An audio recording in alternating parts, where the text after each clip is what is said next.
윤석열 대통령이 북한 핵미사일 개발을 막기 위해서 각종 불법 활동을 적극적으로 차단해야 하고 중국도 건설적인 노력을 해야 한다고 촉구했습니다. 윤 대통령은 내일 아세안 관련 정상회의와 G20 정상회의 참석차 순방길에 오르는데 기대했던 한중 정상회담은 열리지 않을 것으로 보입니다. 강희경 기자가 보도합니다. 윤석열 대통령이 아세안 관련 정상회의와 G20 정상회의 순방 일정을 하루 앞두고 다시 한번 대북 압박에 나섰습니다. 이번 순방에서 북한의 핵미사일 위협에 맞서 국제사회의 단호한 대응과 공조를 촉구하겠다고 밝힌 겁니다. 윤 대통령은 특히 G20 회의에서 북한의 핵미사일 개발 주요 자금원인 가상자산 탈취와 해외 노동자 파견 등 각종 불법 행위를 차단해야 한다는 점을 강조할 방침입니다.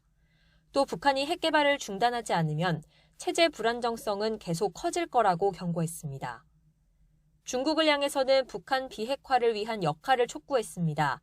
무역 비중 등을 볼 때 중국이 북한에 대해 상당한 영향력을 갖고 있다며 유엔 안전보장이사회 상임이사국으로서 건설적인 노력을 해야 한다고 강조했습니다.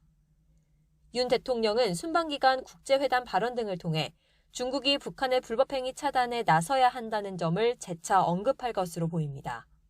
이처럼 국제무대에서 안보를 강조하는 데에는 안보가 결국 경제 성장으로 이어진다는 판단이 깔려 있습니다.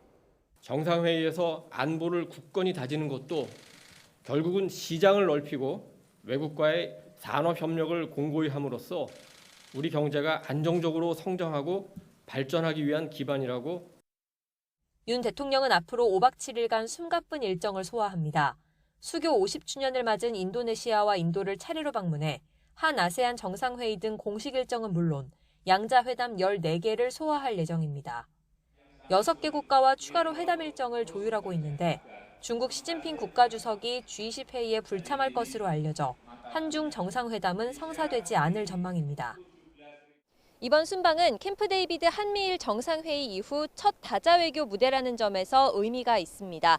그래서 대통령실은 한미일 대 중러 구도를 보여주는 상징적인 장이 될 것으로 보고 있습니다. YTN 강희경입니다.